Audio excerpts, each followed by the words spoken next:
Welcome all MPPSC aspirants. Today we are taking topic about digital payment in India. असल में digital payment के बारे में RBI के गवर्नर जो शक्तिकांत दास जी हैं, उन्होंने ये कहा है कि पूरे वर्ल्ड का 46% जो डिजिटल पेमेंट है वो इंडिया में हो रहा है। तो अगर हम इसको बात करें डिजिटल पेमेंट के बारे में, तो डिजिटल पेमेंट होता क्या है? जो भी पेमेंट हम इलेक्ट्रॉनिक माध्यम से कर रहे हैं, जैसे मोबाइल फोन, कंप्यूटर, इंटरनेट के थ्रू हम अगर मोबाइल मनी ट्रांसफर कर रहे हैं one account to another account, तो वो डिजिटल पेमेंट कहलाता है, जिसमें डिवाइस आते हैं mobile phones, point of sale या कंप्यूटर। हम इस टॉपिक को इसलिए पढ़ रहे हैं क्योंकि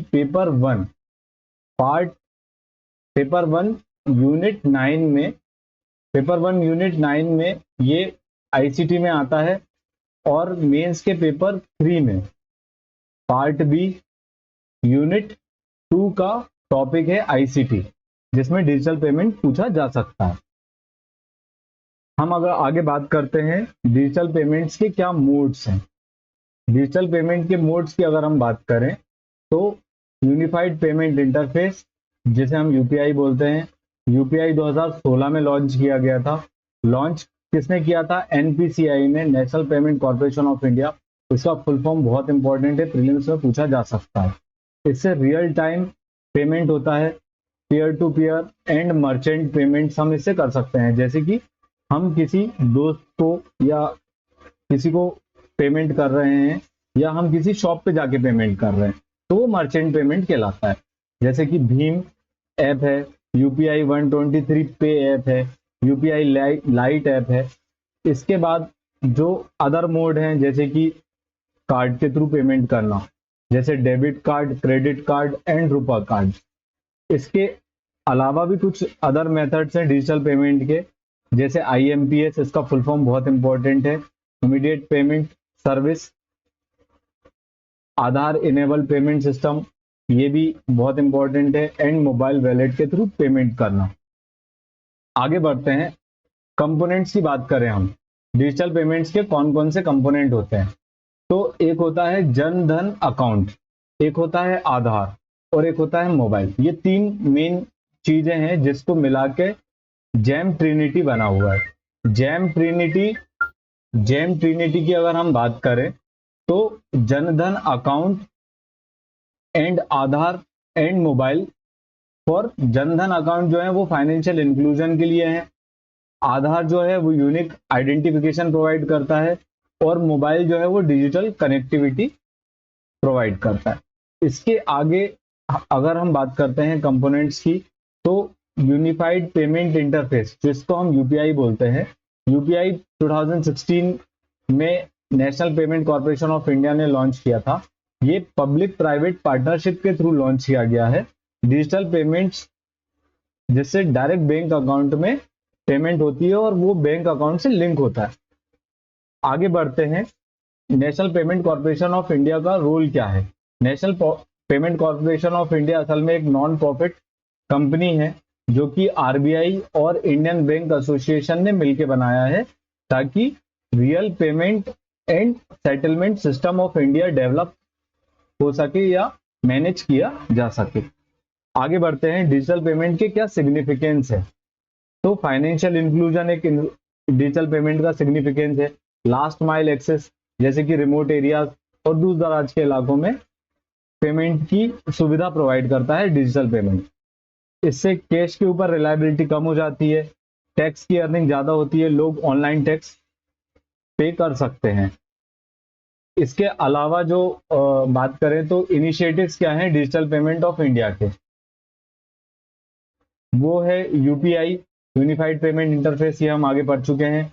GSTN, goods and service tax network, जिससे हम ऑनलाइन पे करते हैं जीएसटी। और डिजिटल वैलेट्स, गवर्नमेंट सब्सिडीज, ये एक बात अलग है। गवर्नमेंट सब्सिडीज को इस तरीके से समझ सकते हैं कि डीबीटी के थ्रू सब्सिडी आना अकाउंट में, ये भी एक प्रकार का डिजिटल पेमेंट को आगे बढ़ाने का एक इनिशिएटिव है गवर्नमेंट के द्वारा। अब इसमें कुछ चैलेंजेस भी होंगे। चैलेंजेस ऐसे हैं डिजिटल इंफ्रास्ट्रक्चर, सभी जगह पे कनेक्टिविटी नहीं है, सभी लोग डिजिटली लिटरेट नहीं है, किस तरीके से पेमेंट करना है, या साइबर सिक्योरिटी के कंसर्न है, कुछ प्राइवेसी के इश्यूज हैं। आगे बढ़ते हैं तो इन सारी चीजों को रिजॉल्व कैसे किया जा सकता है। आरबीआई इस चीज के लिए एक इनिशिएटिव चला रही है जिसको बोलते हैं I5S for digital payment landscape. इसमें क्या करा है आरबीआई ने, इंटीग्रिटी, जो I5 है इसका फर्स्ट आई जो मेंशन्ड है वो इंटीग्रिटी है। इंटीग्रिटी में मोबाइल नंबर को बैंक अकाउंट से लिंक करना और उसको आधार कार्ड से लिंक करना, ये इंटीग्रिटी का एक एग्जाम्पल है। अगर हम बात करें इंक्लूजन की, तो रिमोट एरियाज में भी आज की डेट में गूगल पे के थ्रू लोग पेमेंट कर रहे हैं, तो वो एक प्रकार का फाइनेंशियल इंक्लूजन है। और अलग अलग ऐप डेवलप हो रहे हैं, जैसे अमेजोन भी आज की डेट में पेमेंट का गेटवे देता है अपना खुद का, फोन पे है, गूगल पे है, अदर पेमेंट करने के एप्लीकेशन है, तो ये एक प्रकार का इनोवेशन का एग्जाम्पल है। इंस्टीट्यूशनलाइजेशन की अगर हम बात करें तो SBI and other national banks जो हैं वो इस चीज को बढ़ावा देते हैं, आरबीआई इस चीज को बढ़ावा देता है। और कोई भी अगर इशू आता है पेमेंट से रिलेटेड, तो आरबीआई और ये बैंक्स जो नेशनल बैंक है ये इसको रिजॉल्व करते हैं। इंटरनेशनलाइजेशन की बात करें तो भूटान में यूपीआई ऐप लॉन्च किया गया था, तो ये एक इंटरनेशनलाइजेशन का एग्जाम्पल है। असल में हमको और इसको अगर आगे बढ़ाना है डिजिटल पेमेंट को, तो डिजिटल लिटरेसी होना बहुत जरूरी है। सबको ये पता होना चाहिए किस तरीके से पेमेंट किया जा सकता है, और जो फ्रॉड होते हैं उसके अगेंस्ट अगर अवेयरनेस होगी तो ही हम प्राइवेसी और फ्रॉड से बच पाएंगे। और नई नई टेक्नोलॉजी को हार्नेस करना और उसको अप्लाई करना, जिससे कि एक प्रॉपर डिजिटल पेमेंट जो है हम उसको प्रमोट कर सके और ज्यादा से ज्यादा लोगों को डिजिटल पेमेंट से जोड़ सके। ये था आज का हमारा टॉपिक। आप हमारे YouTube चैनल से जुड़ सकते हैं और सारे नोट्स के लिए आप हमारे टेलीग्राम से जुड़ सकते हैं। Thank you.